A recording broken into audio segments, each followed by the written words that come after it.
দেশের শক্তি দেশকে অস্থিতিশীল করার চেষ্টা করছে।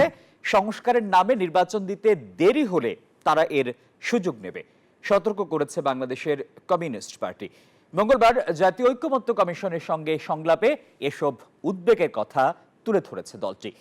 আলোচনার সূচনা বক্তব্যে কমিশনের সহসভাপতি ডক্টর আলী রিয়াজ বলেন, গণতান্ত্রিক ও জবাবদিহিমূলক রাষ্ট্র প্রতিষ্ঠায় দীর্ঘমেয়াদী সংগ্রাম প্রয়োজন। 166টি সংস্কার প্রস্তাবনার সুপারিশ নিয়ে রাজনৈতিক দলগুলোর সঙ্গে সংলাপ করছে জাতীয় ঐকমত্য কমিশন। এ পর্যন্ত আলোচনা হয়েছে 32টি দলের সঙ্গে। মঙ্গলবার সকালে জাতীয় সংসদ ভবনের এলডি হলে বাংলাদেশের কমিউনিস্ট পার্টি সিপিবির সঙ্গে সংলাপে বসে কমিশন। বৈঠকের শুরুতে কমিশনের সহ সভাপতি ডক্টর আলী রিয়াজ বলেন, একটি গণতান্ত্রিক ও জবাবদিহিমূলক রাষ্ট্র প্রতিষ্ঠায় প্রয়োজন দীর্ঘমেয়াদী সংগ্রাম।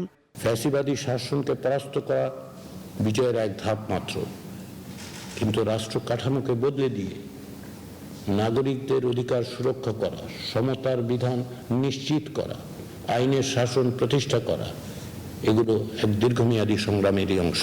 এখন এই কাঠামোগত পরিবর্তনের জায়গাগুলোকে আরো সুনির্দিষ্ট করা এবং সেগুলো বাস্তবায়নের পথ খুঁজে বের করাটাই হচ্ছে আমাদের কাজ।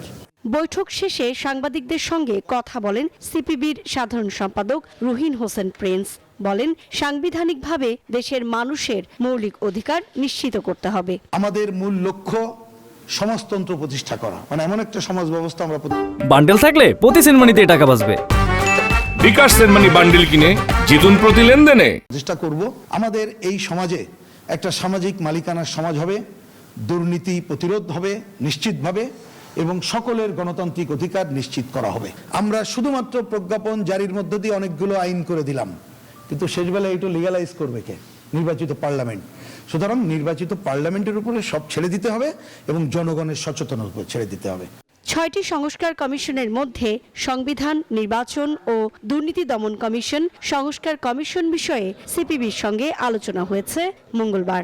নাগরিকদের সুকন্যা আমির, নিউজ 24, ঢাকা।